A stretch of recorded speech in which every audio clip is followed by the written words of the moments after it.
palavra em nossas vidas. Assim nós te clamamos, te louvamos e agradecemos no nome de Jesus. Amém.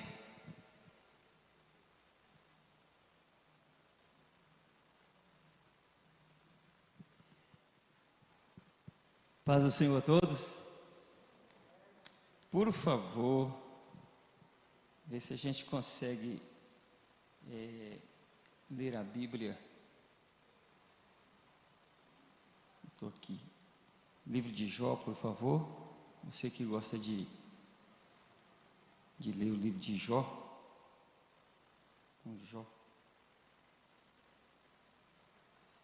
Jó. Livro de Jó. Obrigado.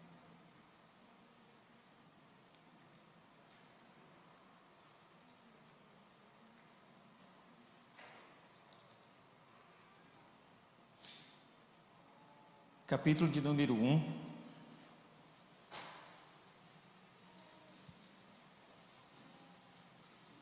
Versículo de número 1. Havia um homem na terra de Uz, cujo nome era Jó. E este era homem sincero, reto e temente a Deus, e desviava-se do mal. Só isso, tá bom? Podeis assentar, nós oraremos no final.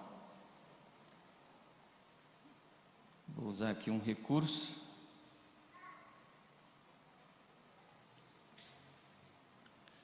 Meus irmãos, eu sei que eu entendi assim, que eu não vou pregar essa noite, né? Então eu vou conversar com os irmãos aqui, tá bom? Pois bem,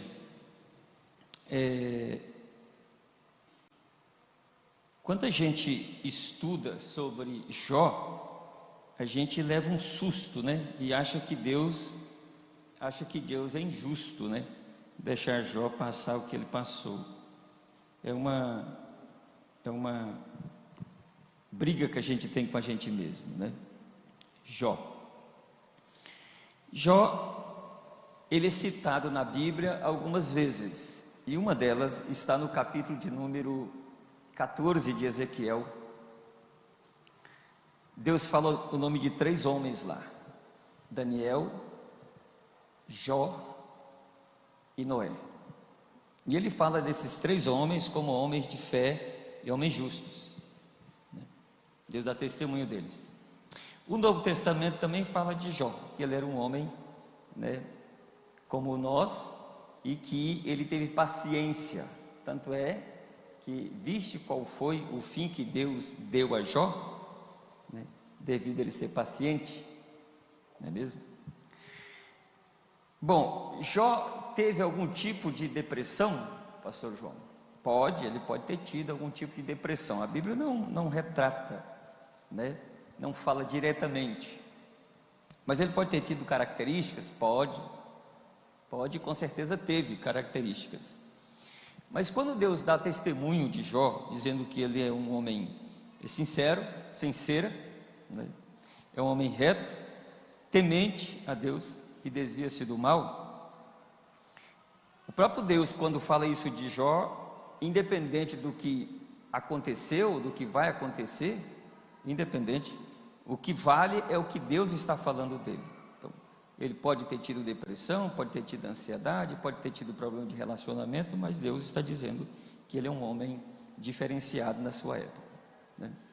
Então, eu queria que você entendesse algumas coisas sobre isso, antes da gente entrar aqui no texto propriamente dito. Quando a gente vai lendo a história de Jó e de outros homens na Bíblia, vocês vão ver que nós temos alguns problemas, né? Se a gente ler o livro de Juízes, eu vou até pedir que você o abra aí, Juízes capítulo de número 6, verso de número 13. Observa o que o Gideão fala para Deus. 13. Mas Gideão lhe respondeu: ai, Senhor meu, se o Senhor é conosco, por que tudo isso nos sobreveio? E que é feito de todas as suas maravilhas que nossos pais nos contaram, dizendo: não nos fez o Senhor subir do Egito? Porém agora o Senhor nos desamparou e nos deu nas mãos dos midianitas. Está vendo a colocação? Deus nos desamparou e nos entregou na mão dos midianitas. Olha o que ele está falando para Deus. É uma coisa terrível. E se a gente fosse falar só sobre esse texto aqui, eu tenho uma palestra que eu falo só sobre esse texto aqui, sobre o resgate dos conceitos na vida de um homem, nesse texto, muito, muito bacana, né?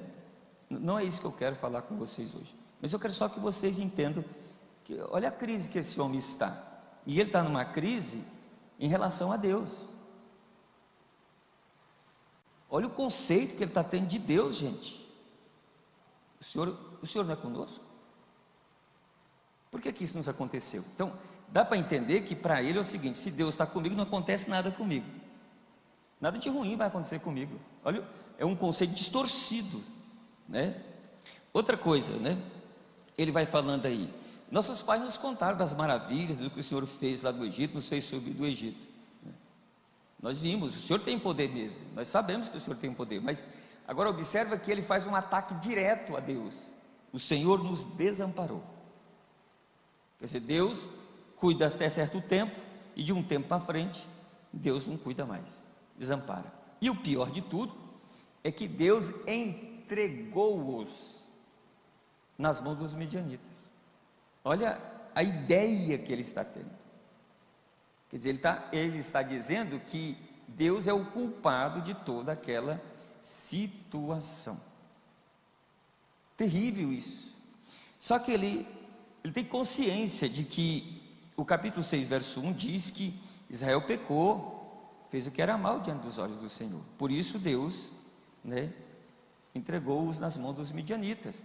Não porque Deus é mau, mas para que Deus pudesse discipliná-los, para que eles reconhecessem que Deus era o dono deles e que eles tinham pecado.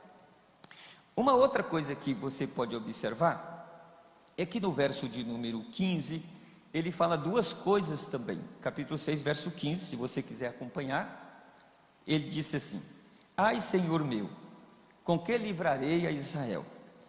A minha família é a menor em Manassés. Tem texto que fala milheiro, né? Milheiro. Mas a ideia de milheiro aí é quantidade de pessoas, tá? O milheiro aí é a ideia de quantidade, mas está falando de família.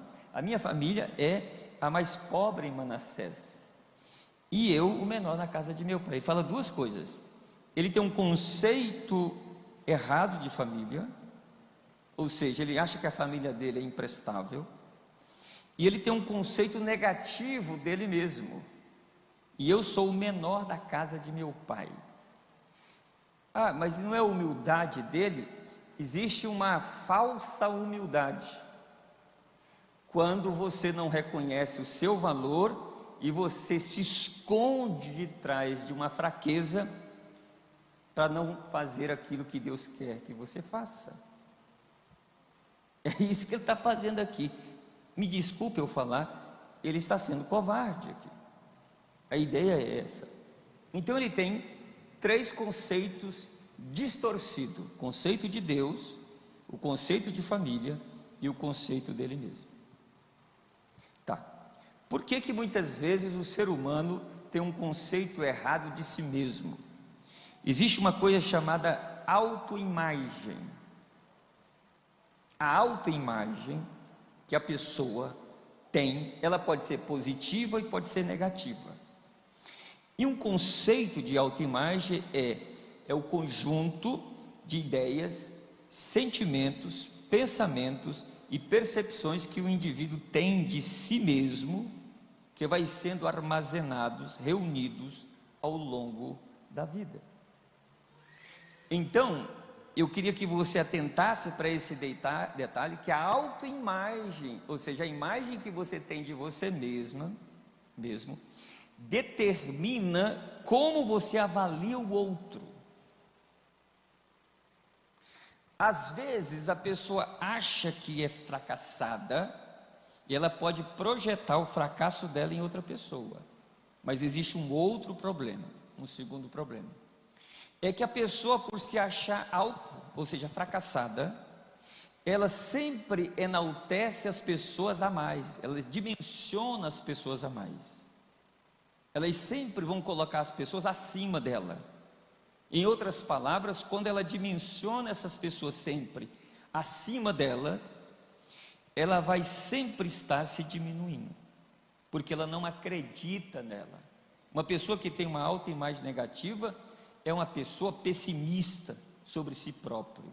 Ela acha que ela não tem capacidade e condições de fazer coisa alguma. Pois é.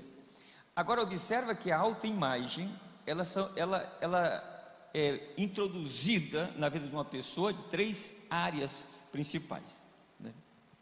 Uma área é a realidade do mundo exterior, tudo que tem em volta de nós. A segunda área é a área do mundo interior, aqui dentro, a questão emocional. E a outra é a influência de Satanás. Nós não podemos ignorar que Satanás, ele está atuante no mundo, que ele está ativo, que ele está solto, que ele está vivendo para tentar desfazer do projeto de Deus e levar as pessoas a desacreditarem das boas intenções de Deus para com o ser humano. Tudo isso, essa questão da autoimagem, é acumulada através de experiências gratificantes, dolorosas, de derrotas e vitórias, da maneira como essas experiências vão sendo armazenadas durante a vida, vão contribuindo na formação da autoimagem, o fulcro da personalidade. A autoimagem reflete sensivelmente na relação do indivíduo com Deus, da relação consigo mesmo e da relação com os outros. Isso é terrível. Deixa eu contar só um detalhe para você. Uma moça chega para mim e fala assim: eu estou muito chateada hoje. O que foi? Não, minhas colegas falaram que não iam sair. E elas, depois eu olhei na rede social, elas saíram. Eu fiquei muito, para não falar aquele nome, né? É mesmo? Você ficou chateada? Fiquei triste. Sabe por quê? Porque eu gosto de pessoas, eu gosto de conversar com gente, eu gosto de sair, eu gosto de papear, de sorrir, eu gosto de comer junto com as pessoas. É mesmo, é. Tá, mas você não mora numa casa boa? Moro. Você não tem uma profissão? Tenho. Você não tem o seu salário? Tenho. Você não tem uma piscina na sua casa? Tenho. Não tem um bom som? Tenho. Você não pode pegar um livro, se sentar, você e você mesmo, e se sentir bem com você mesma? Não. Não. Eu preciso de gente, eu gosto de gente. Ah, muito bem. Você gosta de gente. É. Mas você nunca foi assim, falar assim, convidou você mesma para ir no cinema? Você e você? Não. Ué, mas é tão bom estar com a gente? Ué. Não, mas eu não. Ah, então tá bom. E o que você fez? Não, aí eu lembrei que tinha uma colega minha, eu liguei para ela. E quando eu liguei para ela, eu perguntei para ela assim: você está onde? Estou em casa. Vamos sair? Não, eu estou a pé hoje. Não, eu passo aí e te pego. Aí ela pegou, foi lá, pegou, né? Foram para um evento religioso, né? E aí eu falei, foi bom? Foi bom demais. Aí nós estávamos no evento lá, muita gente e tal. Aí depois eu a chamei para a gente lanchar. E aí? Ela falou que não tinha dinheiro. E o que aconteceu? Eu falei, não, eu pago. Bora. Foram, né? E aí, lancharam. E aí, como é que foi? Foi ótimo, nós divertimos, conversamos, foi fantástico. Fui para casa, deixei ela e fui embora dormir. Falei, que bacana. Mas você viu o que você fez? Não, o que eu fiz? Você é covarde. Hã? O susto. Hã? Sou covarde, é. Porque você manipulou sua colega. Como assim? Você comprou a presença dela. Você pagou indo lá e pegando-a, levando para o evento. Você pagou a presença dela, pagando um sanduíche, um sandubão assim, uma Coca-Cola, para ela estar junto com você, para você sorrir, para você ouvi-la, para você sentir segura. Aí ela levou aquele susto. Eu falei, pois é, sabe como é que é o nome disso? Não, o que é? Você não aguenta ouvir não. Quando alguém fala não para você, você se frustra. E quando você se frustra, você não aceita, você dá um jeito de manipular toda a situação para satisfazer momentaneamente o seu direito de prevalecer. Você sabe por que disso? Não. Problema com a autoimagem. Você não se sente bem consigo mesmo porque você não confia em você. Você precisa de uma outra pessoa para te dar existência. Hã? Mesmo? Mesmo. A outra pessoa te dá existência. Se a outra pessoa te elogia, é o céu. Te dá existência. Você não existe a partir de você. Problema com a autoimagem. Você precisa entender que você é a melhor amiga de você mesma. A melhor companhia para você é você mesma. Agora, fechando esse parêntese, deixa eu falar alguma coisa para vocês sobre o mundo exterior. Esse mundo exterior que gera em nós esta autoimagem ou contribui, engloba todas as nossas experiências de vida com a família e com pessoas. Estabelecemos nossa noção de identidade a partir dos nossos primeiros relacionamentos, principalmente na família. E você tem existem vários tipos de família. Eu vou falar dois tipos basicamente: o tipo de família rígida e o tipo de família pais ausentes. O tipo de pais rígido é assim: o filho está correndo aqui, ó, e ele vem cá e sai daqui, é perigoso, cuidado, cuidado. Ele vai levar a mão aqui, ele vai, meu Deus do céu, você vai morrer. Aí ele vem aqui, senta aqui, né? Senta aqui. O pai chega lá e levanta a mãe.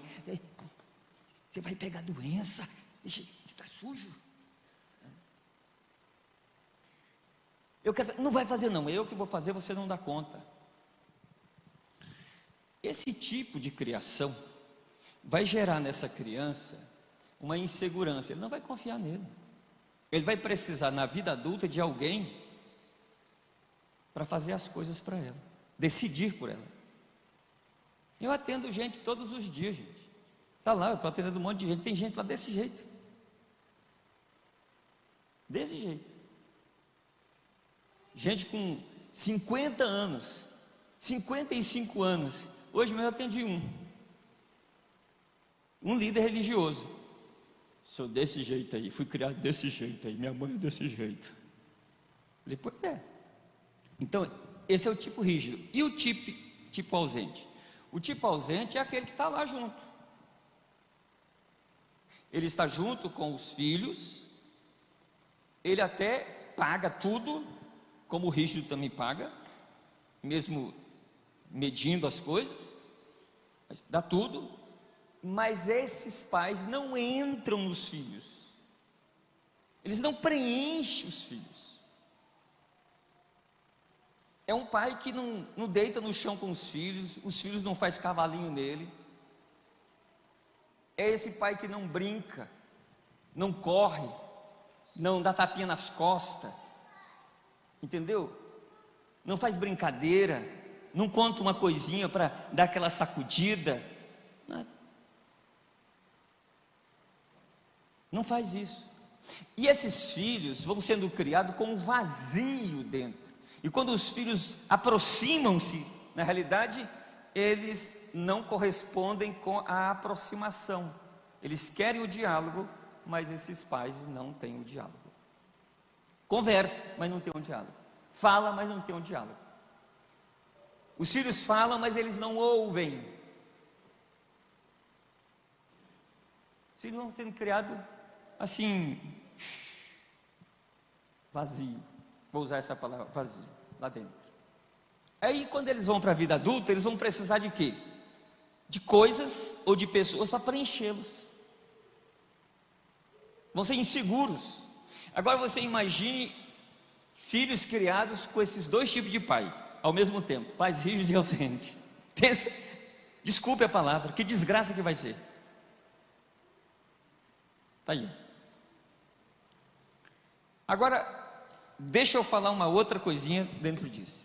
Uma pessoa chega e fala assim: eu amo demais aquela pessoa. Ama mesmo? Eu amo demais aquela pessoa. Eu não dou conta de viver sem aquela pessoa. Eu falei: bom, amar do tanto já está bom, mas amar demais, o que é amar demais? Eu não sei o que é amar demais. Você poderia falar para mim?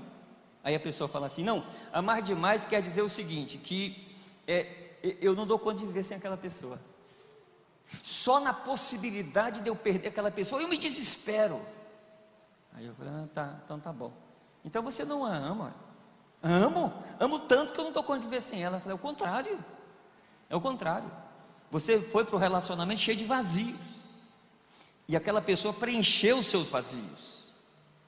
Agora, na possibilidade dela sair, você volta a ver os seus vazios. Por isso que você diz que a ama muito. Não ama, você ama o seu próprio preenchimento. Você ama você mesmo. Pois é. Você tem que entender que as pessoas têm e devem participar da sua vida, mas não serem a sua própria vida. Isso quer dizer, tem um autor que escreve o seguinte: se você ainda não sabe em quem você é, se você ainda não desenvolveu a sua própria identidade, todos os demais relacionamentos seus serão uma tentativa de autocompletude. Isso é terrível. Outro exemplo para nós assim, chegar no outro ponto. A moça chega em mim e fala assim: eu estou triste. Pastor, mas é para os homens, a palestra não é para os homens. Eu chego lá agora, calma aí, né? Eu não aguento mais. O que foi? Não, eu estou namorando, e agora meu namorado começou a olhar para o outro lado. Mesmo, aí você está desesperado. Eu estou. E foi Jesus que me deu ele mesmo. E como é que Jesus te deu? Eu escrevi uma carta. E como é que foi a carta? Eu que pedi ele alto, forte, aqueles que fazem assim, aquelas academias que tem um bíceps de dessa altura, né? Fortão, loiro, né? Tal. Traçou as características todinho. Eu falei: e ele é desse jeito? Ela falou: é desse jeitinho, porque eu gosto assim, que ele me pega nos braços, assim, me carrega, e quando ele me abraça, mas como é bom. Eu falei: que coisa boa, né? E agora ele está olhando para o outro lado. E eu estou desesperado. Eu falei: lógico, você tem que estar desesperado mesmo. Por que você tem que estar desesperado? Porque na realidade você não casou, não está namorando com uma pessoa, você está namorando com uma forma. Você idealizou algo. Você namora com 1,80 m de altura, loiro, bíceps, braços fortes. Você namora com isso. Você não namora com um ser humano. Namorar com um ser humano tem que tomar banho, senão fede, tem mau hálito. Eles falham com a gente, eles causam dor, eles decepcionam.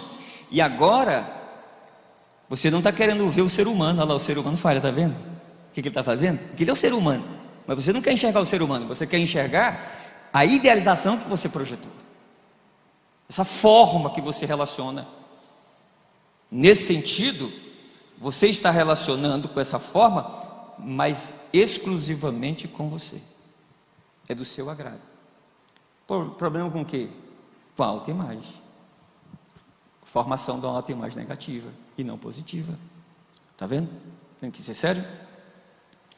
A realidade do mundo interior tem a ver com os elementos físicos, emocionais e espirituais que trazem desde o nascimento.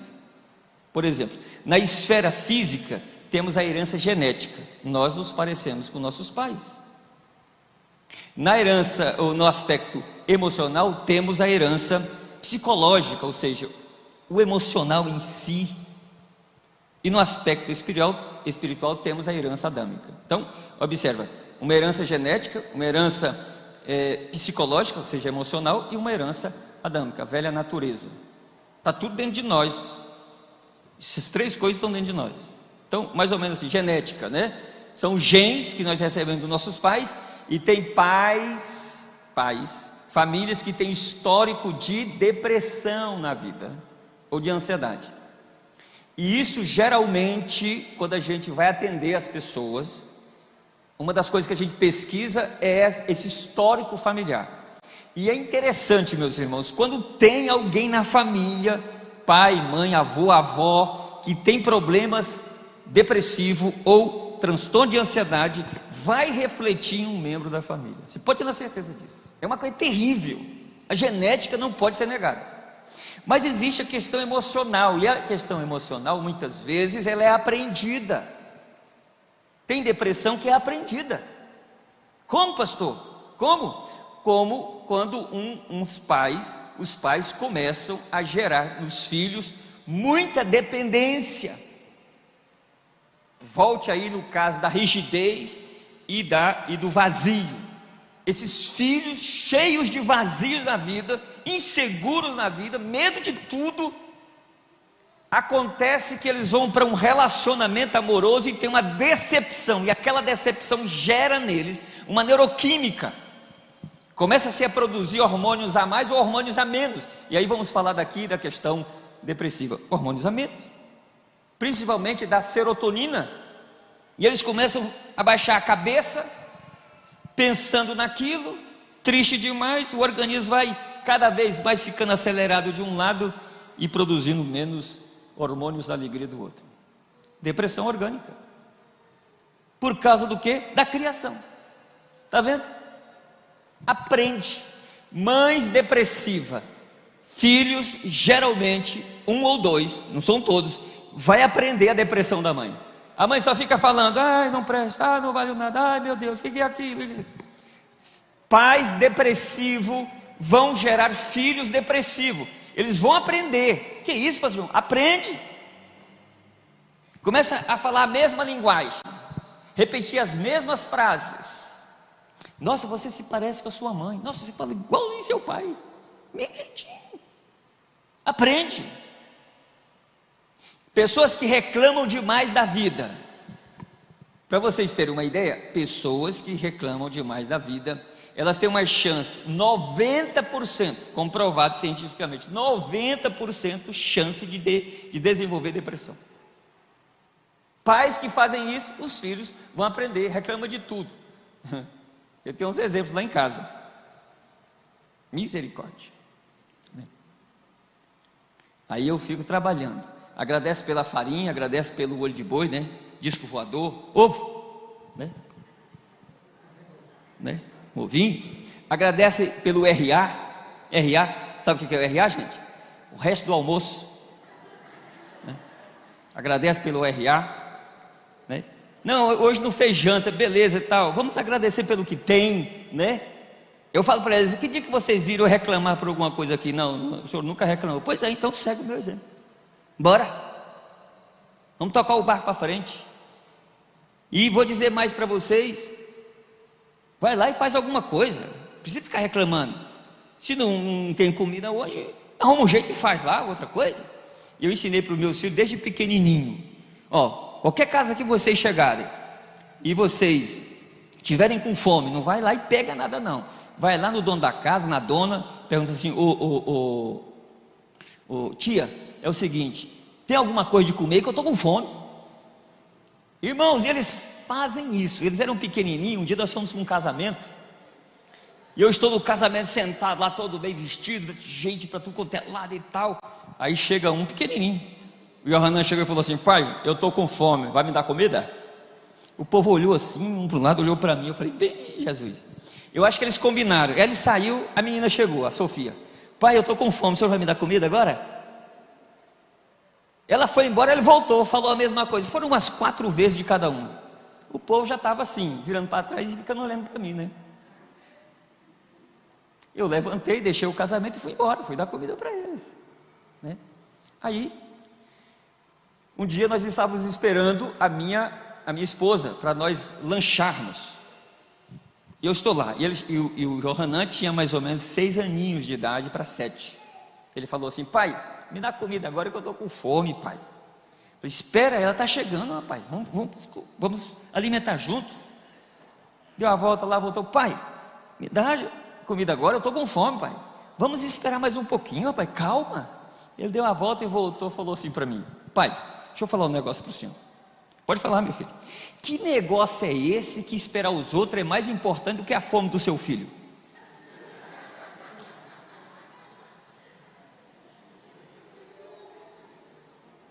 A minha filha, que não é, né, besta nenhuma, saiu sapateando, gritando e batendo palma, falando: toma, pai, viu? Toma, toma. A minha sorte é que a esposa tinha acabado de estacionar o carro, viu? Então, está vendo como é as coisas? Eles aprendem, e a gente tem que dar autonomia para eles. Hoje eu pago um preço, porque um tem 12 e a outra tem 16, eles me enfrentam, sentam comigo, conversam como adulto. Peraí, pai, peraí, abre a caixa de ferramenta e manda, pá, e eu, certo, tudo bem, legal. Lá dentro de mim, eu levo a pancada, mas eu fico agradecendo a Deus, porque aonde eles forem, eles conseguem sobreviver. Percebe? É isso. E quando eu os vejo falando alguma palavra negativa, eu já grito logo: aqui não, porque o negócio é cabeça para cima, bem alto. Tanto é que o meu filho fala assim, ele fala assim, conversa com meu tio, tá? Com meu irmão, e brinca, e fala assim: pois é, né, pai? O negócio é o seguinte: é eu, né? E depois de mim sou eu mesmo, né? Minha filha chegou e falou assim: pai, na escola teve uma menina lá que quis me humilhar, né, pai? Aí eu olhei assim, eu falei: você sabe de uma coisa? Sabe de uma coisa? Eu tenho o meu valor, eu estou acima desse negócio aí, eu sou eu e pronto.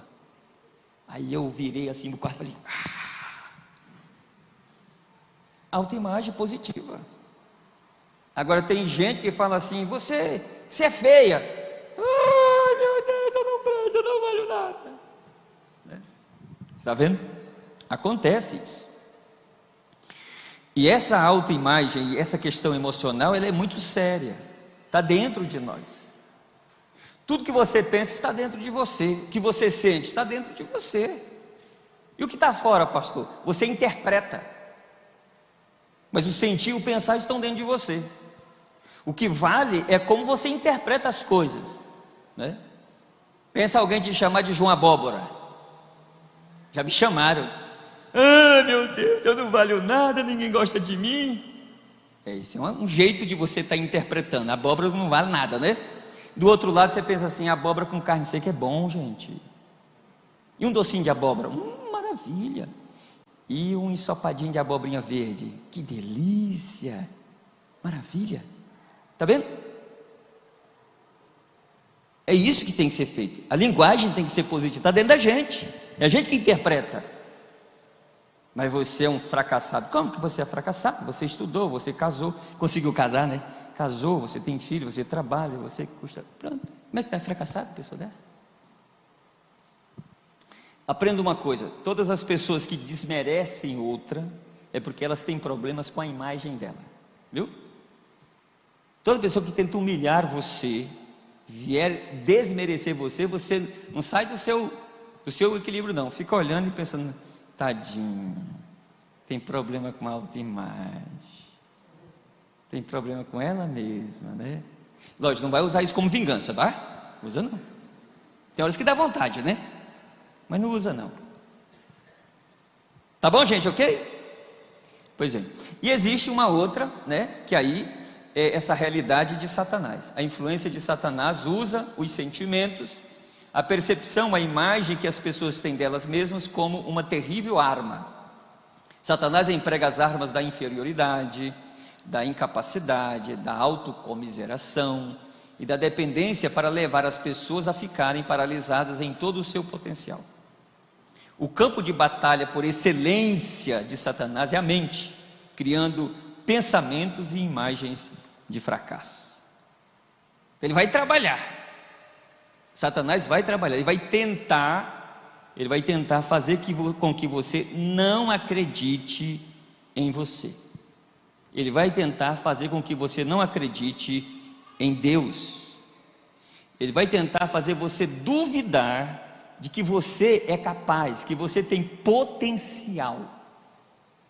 Ele vai tentar convencer você de que Deus não tem boas intenções para a sua vida.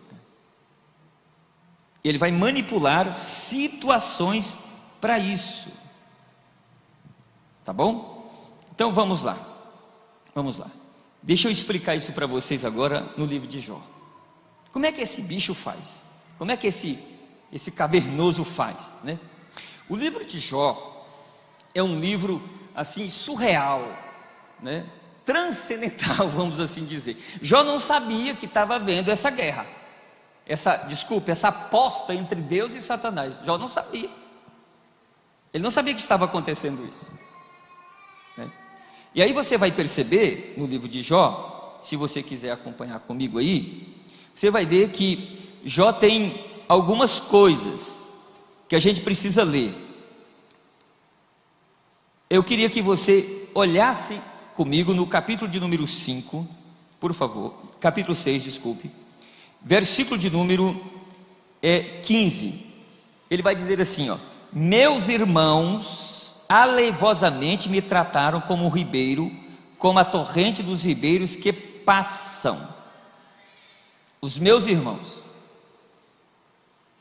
eles me trataram alevosamente. Então observa que ele está falando dos irmãos, pessoas perto dele. Verso de número 24, leia comigo: ensinai-me e eu me calarei, e dai-me a entender em que errei, porque eles estavam acusando Jó, os amigos dele. Capítulo 7, verso 3: assim me deram por herança meses de vaidade, ou seja, de sofrimento, e noites de trabalho me prepararam. O que Jó está dizendo aqui nesse verso 3? Porque alguns dizem que o sofrimento de Jó foi assim, rapidinho. Olha o que Jó está dizendo: me deram por herança meses de vaidade. Então o sofrimento de Jó foi longo, não foi assim um sofrimento rápido, né? Verso de número 17 do capítulo 7: que é o homem para que tanto estimes e ponha sobre ele o teu coração? 18: e cada manhã o visites e cada momento o proves? São questionamentos que Jó está fazendo a partir do seu coração, dos seus pensamentos e das suas emoções. Capítulo 12 vai começar agora uma coisa pior. Olha o relacionamento desse homem. Olha o que está acontecendo externamente com relação a ele. 12:4 do livro de Jó: eu sou irrisão para os meus amigos, eu que invoco a Deus e ele me responde, o justo e o reto servem de irrisão. O que ele está dizendo? Que os amigos deles, os amigos criticavam deles, sorriam dele, zombavam dele através de sorrisos. Vamos continuar? Só para a gente fazer essa leitura. Capítulo 13, verso de número 4: vós, porém, sois inventores de mentiras, e vós todos médicos que não valem nada. Jó está contestando o que eles estão falando, os três amigos. Vocês estão inventando mentira, tudo isso que vocês estão falando. Capítulo 16, verso de número 2: tenho ouvido muitas coisas como esta, todos vós sois assoladores molestos, consoladores molestos, vocês estão me molestando com as palavras. Verso 10 do capítulo 16: abrem a sua boca contra mim, com desprezo me feriram nos queixos, e contra mim se ajuntam todos, não é um, dois, todos. Olha a situação desse homem. Capítulo 16, verso 20: os meus amigos são os que zombam de mim, os meus olhos se desfazem em lágrimas diante de Deus. Então, não apenas riem dele, criticam dele, zombam dele, olha lá, provocam nele o que? Choro constante, lamúria constante. Dá para entender que esse camarada chorava de dia e de noite. Capítulo 17, verso 2: porventura não estão zombadores comigo, e os meus olhos não contemplam as suas amarguras? Verso 6 do capítulo 17: mas a mim me pôs por um provérbio dos povos, de modo que me tornei uma abominação para eles. Terrível, né, irmãos? Tem mais? Tem mais. Deixa eu pegar mais um versículo aqui para a gente voltar lá. Capítulo de número 30, verso de número 1: mas agora se riem de mim os de menos de idade do que eu, e cujos os pais eu teria desdenhado de pôr como os cães do meu rebanho. Deixa eu explicar isso aqui. O que ele está dizendo? Os filhos dos trabalhadores dele estavam zombando dele. Os filhos, as crianças. E ele está dizendo assim: pois é, mas eu nunca humilhei um pai deles, eu nunca coloquei eles juntos com os cães, para comer junto com os cães, para dormir junto com os cães. Eu sempre os honrei, nunca fiz isso. Dá para entender o seguinte: eu sou justo. Como é que esse mal está acontecendo comigo? Eu não plantei isso. Mas Jó não está falando isso. Ele apenas está dizendo que isso está acontecendo com ele. Pois bem, verso 9 do capítulo 30: mas agora sou a sua canção e lhe sirvo de provérbio. Meu Deus. Aí capítulo 31, agora observe o que é um homem que tem consciência do que é. Capítulo de número 31, ele vai dizer assim, verso de número 4: ou não vê ele os meus caminhos e não conta todos os meus passos? Se andei com vaidade, se o meu pé se apressou para o engano. Verso de número 8: então semeie eu e outro coma, e seja a minha descendência arrancada até a raiz. Se o meu coração se deixou seduzir por uma mulher, ou se eu andei rondando a porta do meu próximo. Ele está dizendo assim: eu não cometi nenhum pecado sexual, eu sempre respeitei a mulher do outro. Verso 13: se desprezei o direito do meu servo ou da minha serva, quando eles contendiam comigo, com certeza isso aqui é questão financeira de trabalho, então que faria eu quando Deus se levantasse, e inquirindo a causa, que ele responderia? Aquele que me formou no ventre não o fez também a ele? Ou não nos formou do mesmo modo na madre? Se retive o que os pobres desejavam? Ou fiz desfalecer os olhos da viúva? Ou só comi o meu bocado e o órfão não comeu ele? Ele vai falando o que ele fazia. Esse homem é muito justo. Tremendo isso aqui. Se do ouro, verso 24, se do ouro pus a minha esperança, ou disse ao ouro fino, tu és a minha confiança. Verso 25, se me alegrei de que era muita a minha fazenda, a minha riqueza, né? E de que a minha mão tinha alcançado muito, jamais ele se gloriou. Verso 29, se me alegrei da desgraça do que me tem ódio, e se eu exultei quando o mal o achou.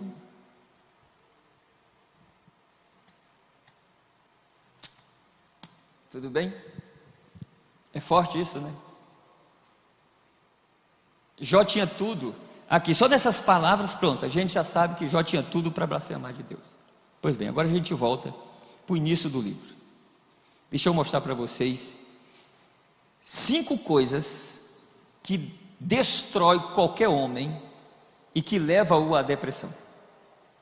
5 coisas, desse livro de Jó. Tá bom? Vamos lá?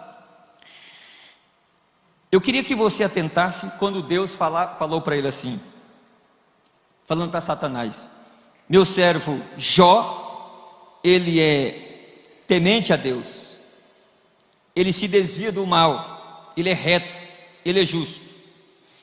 Aí o texto vai dizer que ele era rico, muito rico, tinha 10 filhos, está no verso de número 2, tinha 7.000 ovelhas, 3.000 camelos, 500 jutas de boi, 500 jumentas, muitíssima gente trabalhando ao seu serviço. Pronto, está aí. Satanás então aproveita e vai até Deus e Deus fala isso para Jó, sobre Jó. E aí Satanás vai falar um negócio terrível para Deus. Verso de número 9. Então respondeu Satanás ao Senhor e disse: porventura teme Jó a Deus debalde ou em vão? Teme em vão? Verso 10, está aqui a resposta está aqui.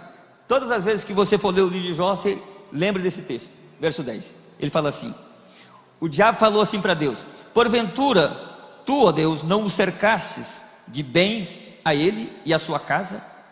Deu muito bens para ele, a tudo quanto tem, a obra de suas mãos abençoaste, tudo que ele põe a mão aumenta, prospera.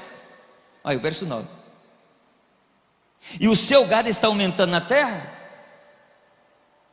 O que o diabo está falando para Deus são duas coisas. A primeira delas é que Deus compra a fidelidade do ser humano, que Deus é mau caráter, que Deus manipula as pessoas, que Deus compra as pessoas. É isso em primeiro lugar. Coloca em xeque o caráter sacrossanto de Deus, as boas intenções de Deus para com o ser humano e para com Jó. A segunda coisa que tem no texto é que ele está colocando dúvida, ou tentando colocar dúvida em Deus, dizendo que a piedade de Jó é falsa, que Jó só serve a Deus por causa dos bens. E Deus então faz o seguinte: então tudo bem, está nas tuas mãos tudo que ele tem, a vida você não vai mexer dela não. Eu queria que você pulasse para o capítulo 2, vamos fazer a leitura e depois eu vou falar as 5 coisas. Capítulo 2, Satanás volta, depois que já tinha feito o estrago na vida dos filhos, volta, e Deus fala de novo a mesma coisa para ele, verso 3 do capítulo 2, e disse o Senhor a Satanás: observaste o meu servo Jó? Porque ninguém há na terra semelhante a ele, homem sincero, reto, temente a Deus, desviando do mal, e que retém a sua sinceridade. Agora olha o detalhe: havendo-me tu incitado contra ele para o consumir sem causa. Então Satanás tentou jogar Deus contra Jó, não vai conseguir nunca. Mas aqui que está o problema: e se ele conseguir jogar Jó contra Deus? Pois é, o jogo vai começar agora, que a intenção dele é jogar então. Se ele não consegue jogar Deus contra Jó, ele vai então tentar jogar Jó contra Deus. Aí ele fala no verso de número 4: então Satanás respondeu ao Senhor e disse: pele por pele, e tudo que o homem tem dará pela sua vida. E isso é uma verdade mesmo. Tem exceções? Tem, mas é uma verdade. Se você estiver com problema de saúde e você souber que em outro país tem um tratamento que mantém você vivo, e tudo que você tem, se você vender, dá para fazer o tratamento, você faz o quê? Vende tudo e vai fazer o tratamento. Pele por pele, tudo que o homem tem dará pela sua vida. Lógico, está aqui, isso é humano. E Jesus falou isso para Satanás no capítulo 16 de Mateus, quando Pedro estava falando para Jesus: tem dó de ti, não vai morrer não, vai sofrer para quê? E Jesus fala: para trás de mim, Satanás, arreda-te, porque não compreende as coisas que são de Deus, somente as que são dos homens. Então ele entende as coisas dos homens, ele sabe o lado forte e o lado fraco, ele sabe aonde atingir o ser humano. Pois bem, Deus então deixou que Satanás tocasse em Jó, porém não na vida. Ele fala no verso número 5: poupa, porém, a sua vida. Satanás saiu e começou então o ataque contra Jó. Quais são as 5 coisas que promovem destruição emocional na vida de qualquer homem, que provoca depressão, ansiedade, desespero na vida de qualquer homem? Primeiro delas, o que mexe mais com a corda do coração de um pai? Filhos. O que Satanás fez? Os filhos de Jó estavam todos reunidos em uma comemoração de aniversário, e o texto diz que veio um vento um vento,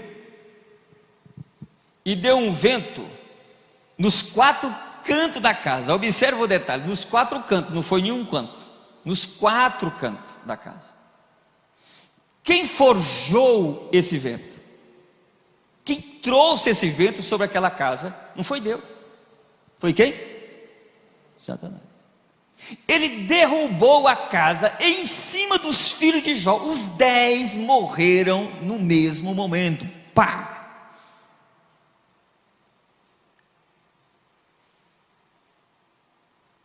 Nós temos um grande problema conosco. Nós não aceitamos perder. Nenhum de nós. Nós não fomos treinados para perder. Nós somos treinados para ganhar. Eu nasço e eu ganho o seio da minha mãe para mamar. Eu nasço e daqui a pouco eu tenho uma mamadeira, eu ganho uma mamadeira. Eu nasço e eu ganho o colo. Eu nasço e eu ganho o braço de todos. Eu nasço e eu ganho a atenção da família. Eu nasço e eu ganho a comidinha no prato, a comidinha na boca. Eu nasço e alguém vai dar banho em mim, e alguém vai me calçar, e alguém vai me vestir. Eu nasço e alguém vai trabalhar para me dar comida e roupa. Eu nasço e alguém vai ter que me educar. Eu sempre fui preparado para ganhar. Todos nós não somos treinados para perder. E aqui está o segredo de papai e mamãe, dizer não para filho, e quando ele cair no chão, rolar para lá e rolar para cá, você fala para ele assim: você é capaz de ficar em pé e continuar caminhando, e vira as costas e vai embora. E o menino bate no chão, e chuta para lá e chuta para cá, e pais, para não ver aquela situação, corre lá, toma aqui, toma aqui, toma aqui. Ele levanta sorrindo e sai andando. E ele aprende a manipular, e ele sabe que para ele ganhar as coisas daquele jeito. Mas se você olhar para ele, der uma palavra firme para ele, e não ceder para a manipulação dele e sair, ele pode até chorar mais 1 minuto lá, mas ele levanta depois e continua caminhando. Tem criança que ele não quer perder, porque ele só aprendeu a ganhar, que quando chega o irmãozinho ou a irmãzinha, o que ele faz? Ele começa a fazer xixi na roupa e fazer cocô na roupa de novo. Para que ele faz isso? Para manter o cuidador perto dele, para manter a mamãe com ele, dando banho nele, tirando a roupinha dele, vestindo ele. Por quê? Porque ele está manipulando, ele não quer o outro do colo, o colo é dele. Nós não fomos treinados para perder. E a gente vai crescendo, a gente ganha profissão, a gente estuda, a gente quer ser o melhor, o outro a gente deixa de lado, a gente quer ultrapassar todo mundo, faz a concorrência com o namorado, com a namorada, e a gente vai ganhando. A gente quer ser o melhor, a gente quer ter o melhor salário. E chega um momento que a vida começa a exigir que nós aceitemos as perdas.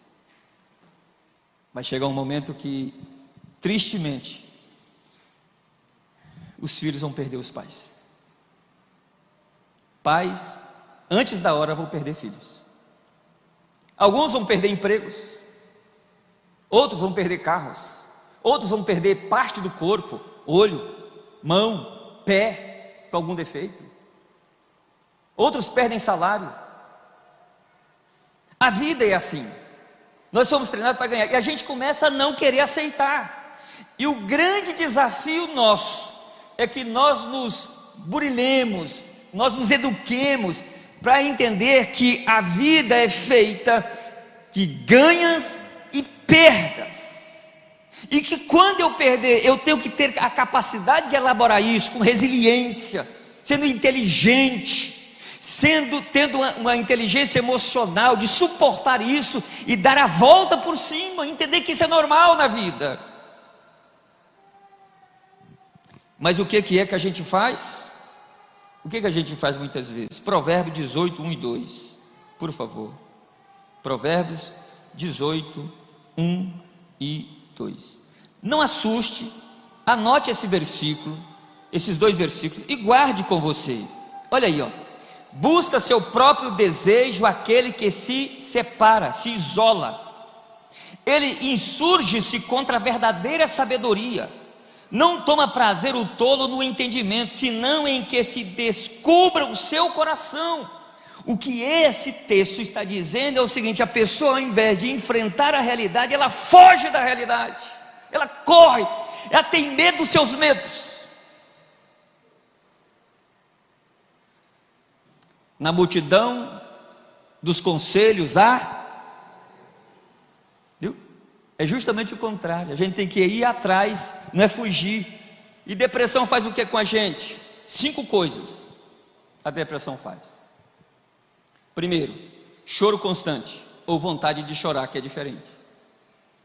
Segundo, vontade de isolar-se constantemente, fugir de tudo, quer mais nada.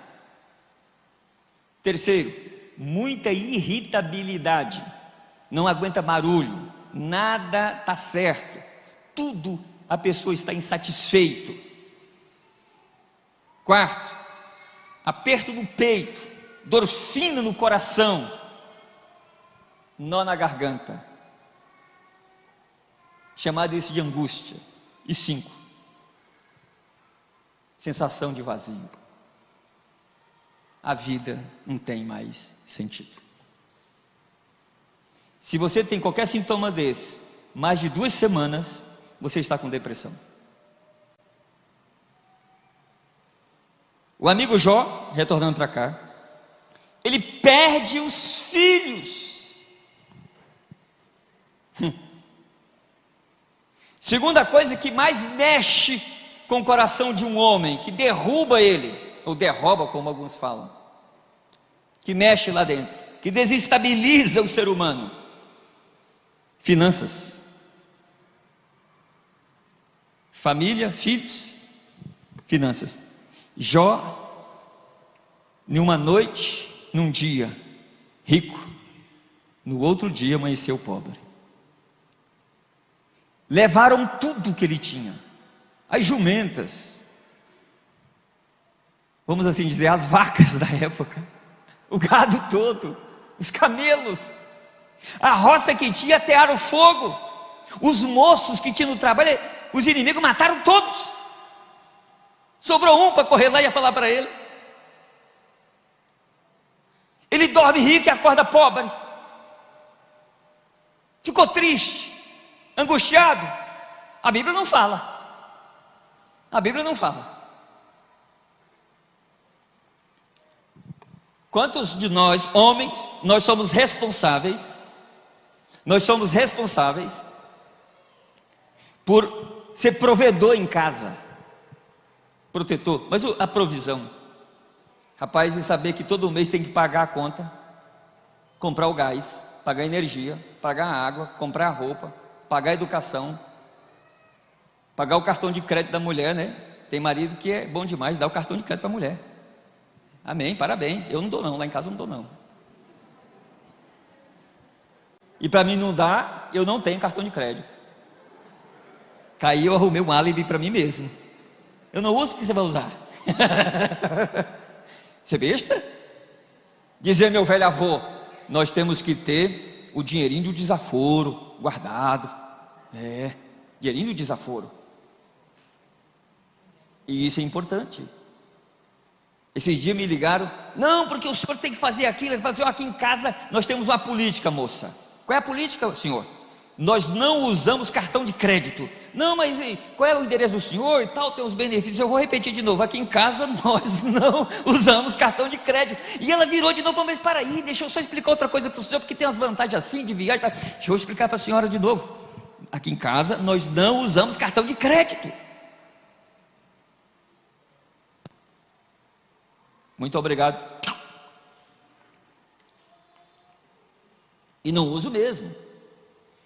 Se eu tiver o dinheiro eu compro, se eu não tiver o dinheiro eu não compro. Tem os benefícios? Tem.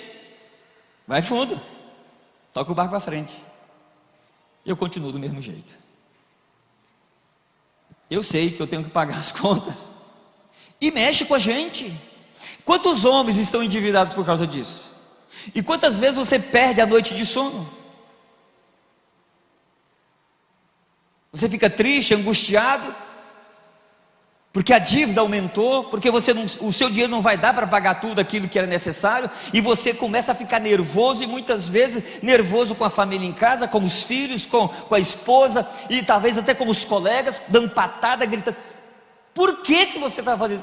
Por causa da situação financeira. Eu conheço pessoas que estão depressivas por causa de questões financeiras. Eu atendo pessoas assim. Desculpa a palavra, ser pobre é bom demais, irmão, porque come arroz com ovo e está contente. O rico, ele tem que comer caviar todo dia, churrasco todo dia, ele só se contenta com muito, mas é muito mesmo, ele não está satisfeito com nada. Quanto mais tem, mais ele quer, muito alto, para ele ficar satisfeito. E a gente, graças a Deus, contenta com tanto pouco, pouquinho demais, né? Alguém chegou lá e falou assim: você quer chupar jabuticaba? Final de semana, quero. Olha que contentamento fantástico, maravilha. Chama um rico para chupar jabuticaba, né? Fizemos um ensopadinho de maxixe lá em casa. Por falar nisso, quem conhece maxixe aqui? Deixa eu ver. Um monte de gente, bem-vindo, gente, aleluia, né? Maxixe, fiz um ensopadinho de maxixe, que coisa boa, mamãe, maravilha. Deixa eu comer um maxixe aqui, quanto tempo faz? Bota um rico para comer maxixe. Problemas financeiros é um problema sério. Jó perdeu tudo. Ficou firme? Ficou. Deixa eu passar um pouquinho mais rápido agora. Terceira coisa que mexe com qualquer estrutura do ser humano, do homem. O que é? Saúde. Saúde. Mas tem gente que eu vou te falar, sofre. Tem muita gente que acaba ficando ansioso, desenvolvendo transtorno de ansiedade ou depressão por causa de doenças. E eu não estou falando de doença terminal, não estou falando de uma doença maligna, qualquer tipo de doença. Tem gente que tem pavor de doença, desespera. Eu tenho um amigo, por exemplo, que não pode ver sangue. Ele tem 64 anos de idade, se ele vê sangue, ele desmaia. Eu falei: mas como é que é esse negócio, rapaz? Aí a gente fala assim: seja homem, rapaz. Não, é problema emocional. Não é porque ele não é homem, não, ele é homem, é porque é questão emocional, é traumático. Tem nome para isso. Entendeu? Saúde. O diabo foi lá e tocou na carne de Jó, feriu Jó. E Jó foi para onde? Para a cinza. Foi para a terra. Se coçar com o quê? Com cacos. E a Bíblia não fala que tipo de doença que era, mas com certeza, pensa numa terra daquela, sol quente, na sujeira. Será que fedia? Fedia. Será que doía? Doía. Será que coçava? Talvez coçava. Pronto. Terrível. E quantos começam a culpar talvez a Deus por causa daquela situação? Eu vou adiantar rapidinho.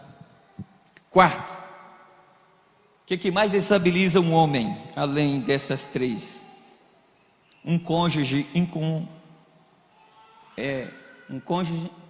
incompreensível. A mulher de Jó vê aquele negócio e fala assim: Jó, você ainda tem esse Deus? Amaldiçoa esse Deus e morre, rapaz. Tadinha dela, né? Tadinha. Ela era rica, né? Ela tinha muita gente a serviço. Ela não lavava roupa, ela tinha as pessoas que lavavam. Agora tem que lavar. Tinha muita gente que fazia comida para ela, agora ela tinha que fazer comida, né? Ela dava ordem, agora ela vai ter que dar ordem para ela mesma. E ela vai ter que conviver com um marido fétido, enfermo, pobre. Ela era honrada na sociedade juntamente com Jó. Agora ela era provérbio de chacota juntamente com Jó. Você acha que era fácil para uma mãe daquela perder 10 filhos? Ela abre a boca e fala daquele jeito. Ela tinha direito para ser justo? Não, ela não tinha direito, mas eu tenho que compreendê-la, porque ela está falando da emoção dela, da ferida dela, da dor dela. Ela entrou em desespero. Jó não entrou em desespero, mas ela entrou em desespero. Como é bom a gente ter um cônjuge perto da gente, quando a gente está assim, triste, fala assim: Jesus vai te alegrar. Quando você fala assim, nossa, eu acho que aquele projeto, acho que não vai dar não. Ela fala assim, o Deus que nós servimos vai fazer cumprir o projeto. Quando as coisas estão difíceis, as coisas não estão indo, esse cônjuge chega perto da gente e fala assim, não tema não, fica tranquilo. Vamos orar junto e Deus vai dar a vitória para nós. Está faltando alguma coisa, e o cônjuge dá uma olhada, vê que está faltando. Tem alguns que falam assim, está vendo aí, ó? Você não está dando conta nem de cumprir o seu papel. Desgraça tudo a vida do homem. Falando, não, está faltando, mas não tem problema. Vamos começar a profetizar e Deus vai prosperar o nosso celeiro. Fica tranquilo, calma. Como é bom ter um cônjuge do lado da gente, firme na fé em Jesus, dando uma palavra para a gente de conforto, de ânimo, de incentivo. Meus irmãos, Jó não teve. Amaldiçoa esse Deus e morre. Larga de ser bobo, deixa isso para lá. Quinta coisa que desestabiliza o ser humano, um homem: amigos incompreensíveis. Os 3 amigos de Jó vêm, se assentam com ele lá por 7 dias e depois abrem a boca. E quando abrem a boca, esses textos que nós lemos aqui, abriu a boca e falou o quê?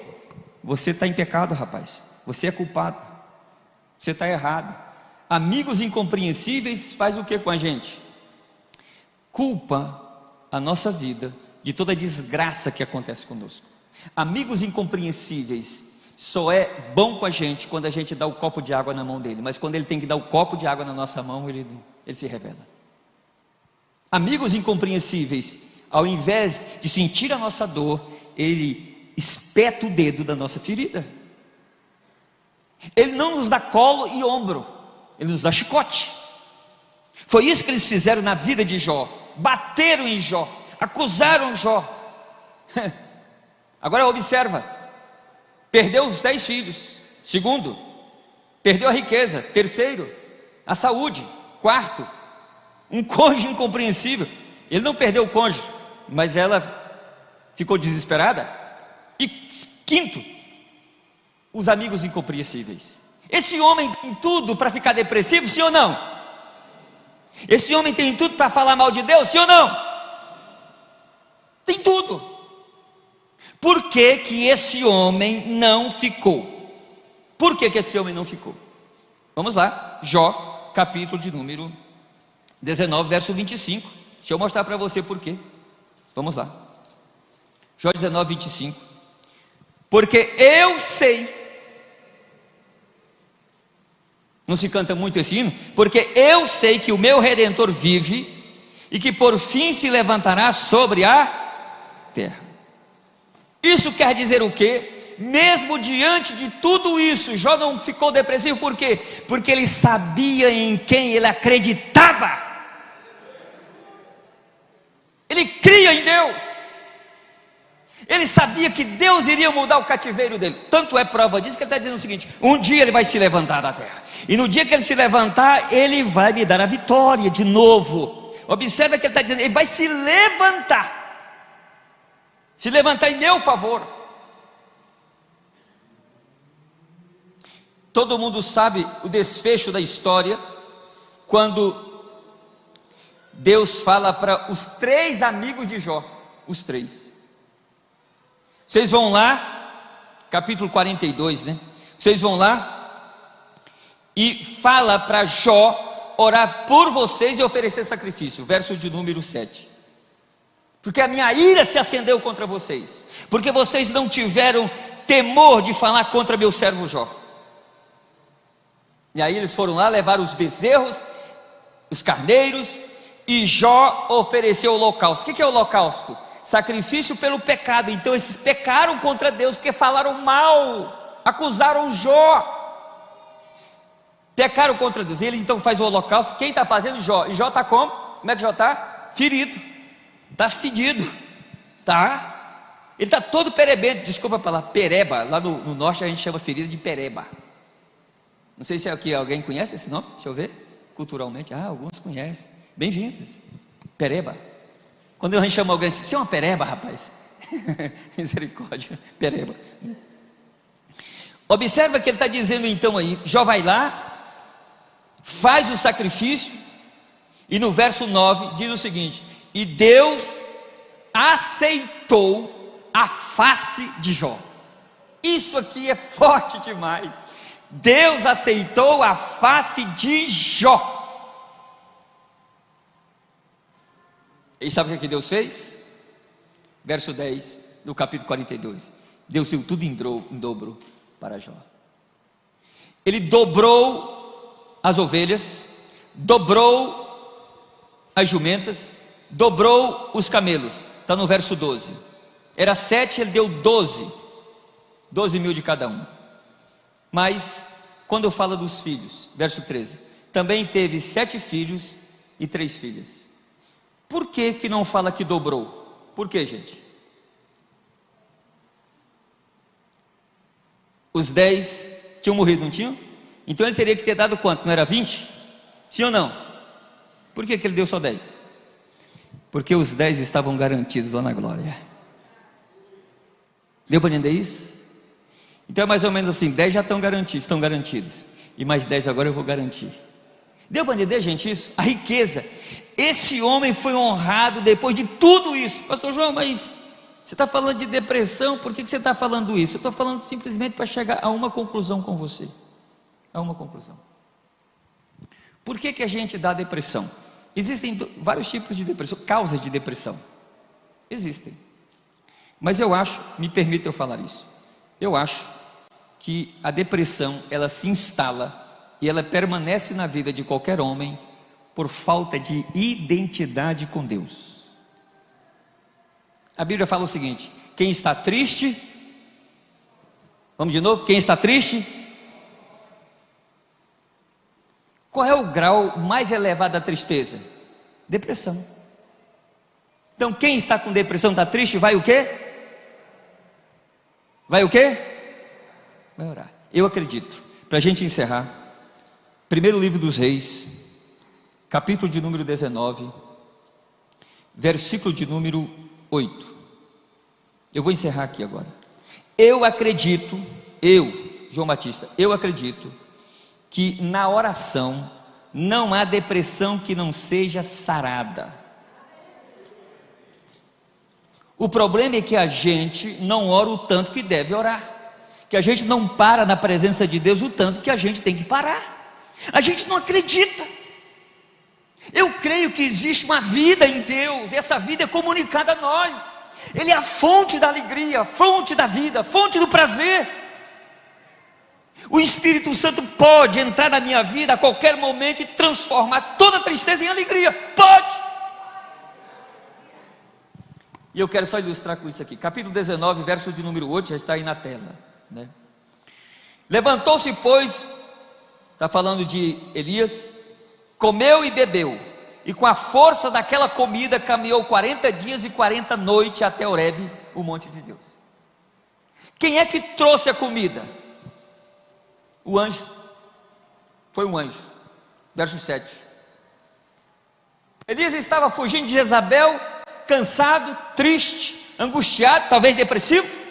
Se deitou debaixo de uma árvore. Eu quero morrer, quero viver mais não, só eu fiquei. Não, é só você que ficou 7 mil. Estava com fome. O anjo chegou, um anjo trouxe uma bandejona, sentou-se do lado dele. Fico imaginando essa cena.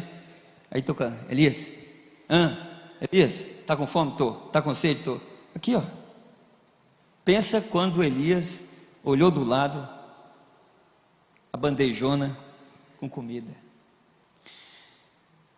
Eu sempre gosto de brincar e dizer o seguinte: rapaz, que cozinheiro é esse que tem no céu, né?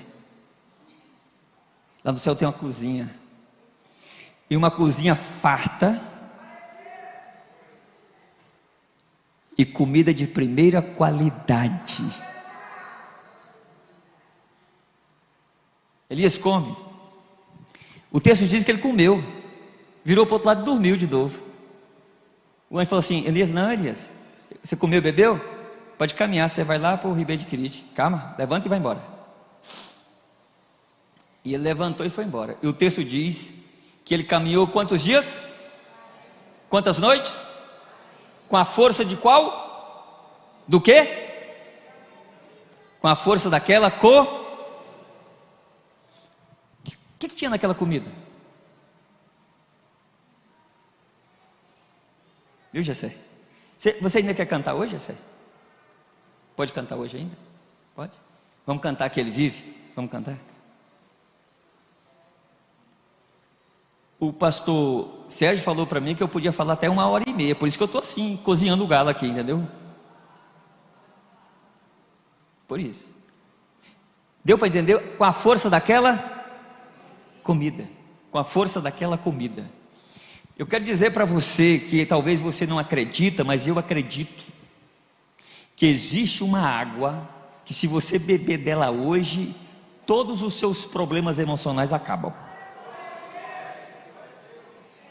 Existe uma comida celestial, um maná celestial, que se hoje for colocado no teu estômago espiritual aí, acabou toda doença emocional, acaba mesmo. Eu acredito nisso. Enquanto eles arrumam aqui, deixa eu falar mais duas coisas para vocês. Como está colocando aí no telão, Hebreus 4, verso 15. Deixa eu explicar mais dois textos para a gente cantar. Eu acredito que se eu orar, Deus ouve.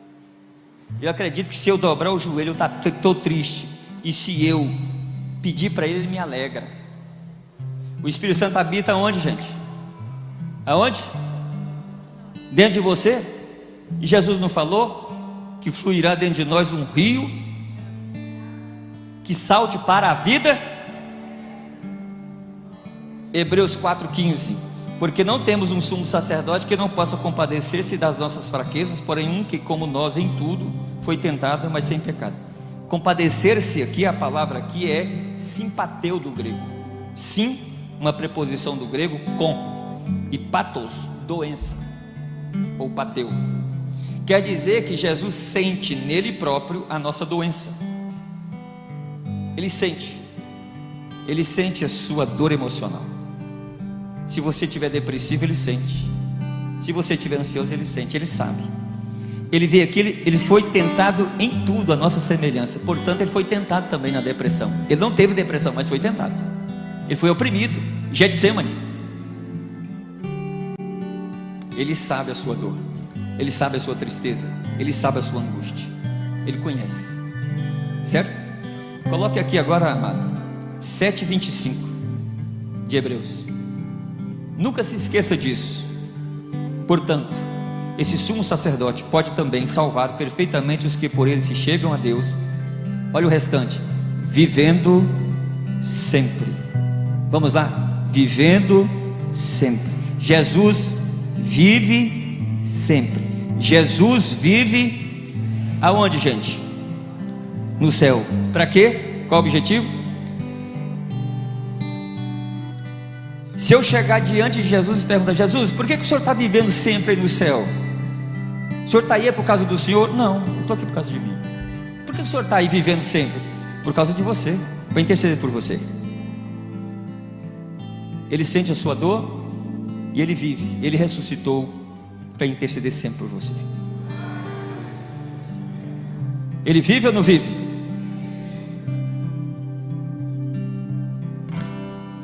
Porque Ele vive, posso crer no amanhã. Porque Ele vive, temor não há, mas eu bem sei, eu sei que a minha vida está nas mãos do meu Jesus, que vive está. Porque Ele vive, posso crer no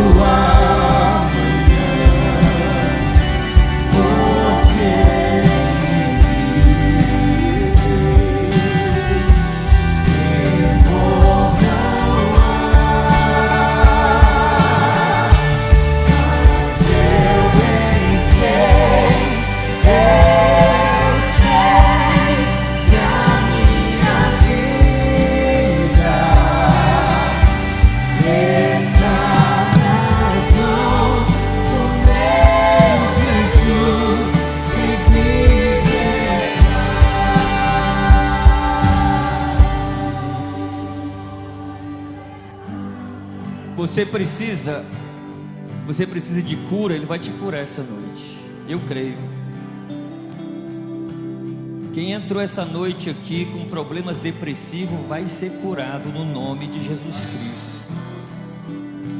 Um dia eu estava dormindo na casa da finada irmã Isaíra, sogra do pastor Clarimundo.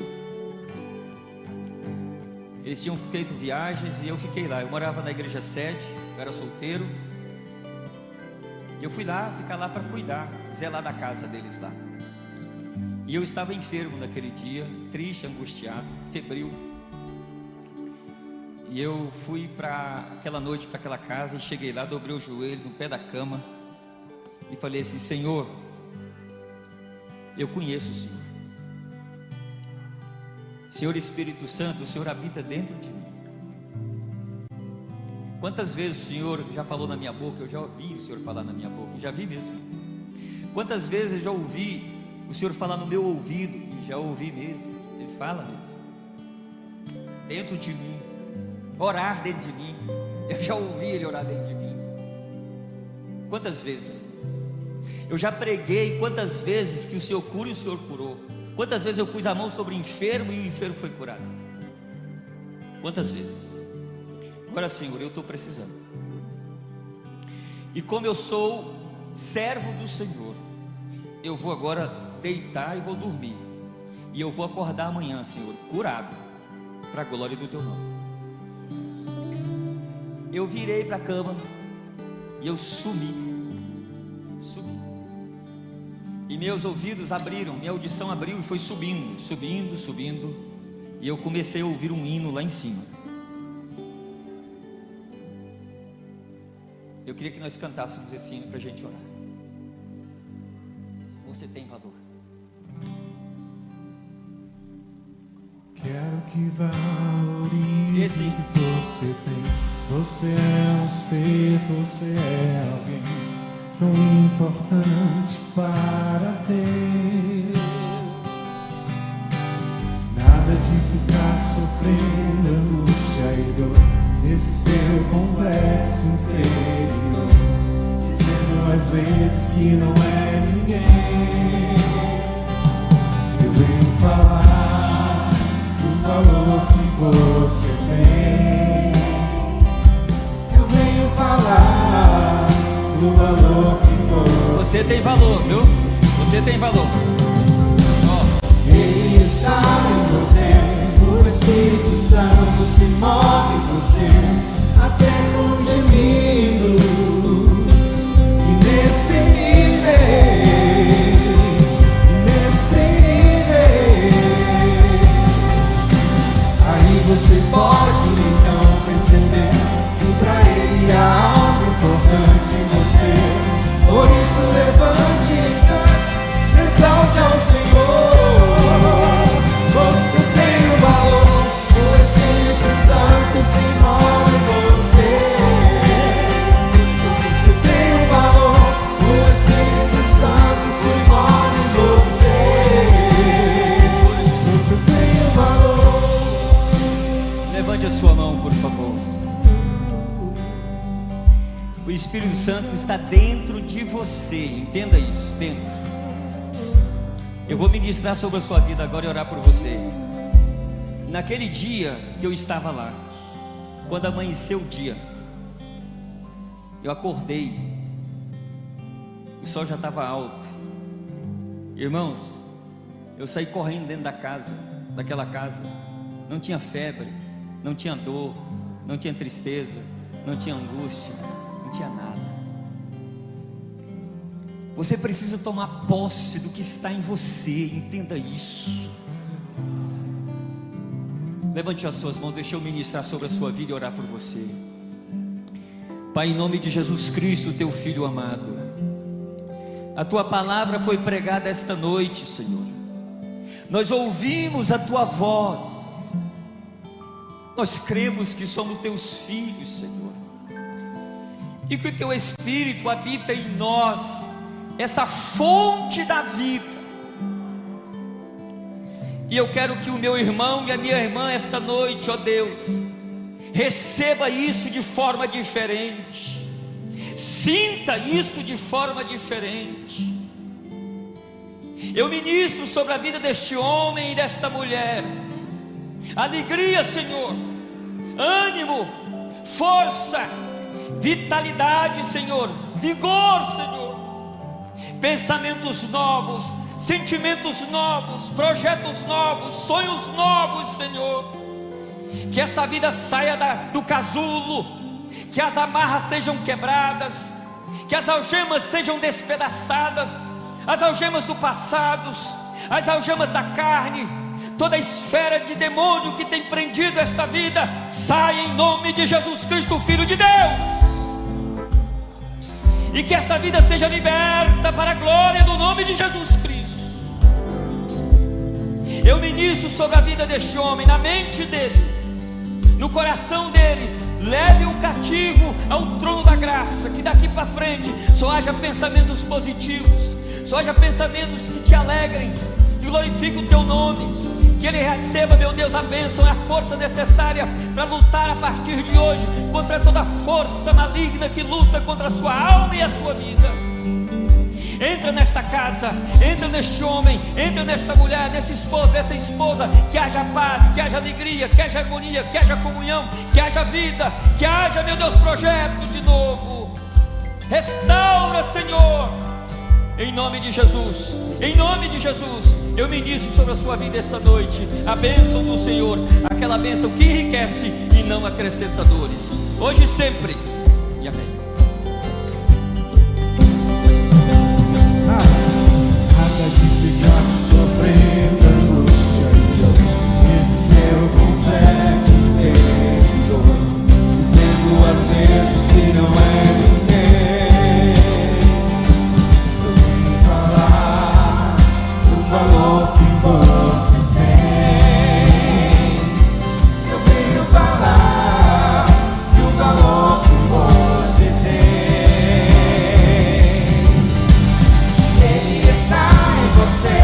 O Espírito Santo se move em você, até com gemidos inexprimíveis, inexprimíveis. Aí você pode então perceber que pra Ele há algo importante em você. Por isso levante e cante, exalte ao Senhor. Você tem o valor, o Espírito Santo se move em você. Você tem o valor, o Espírito Santo se move em você. Você tem o valor, o Espírito Santo se move em você. Você tem o valor, o Espírito Santo se move em você. Você tem o valor. Aplauda o nome do Senhor Jesus nessa noite.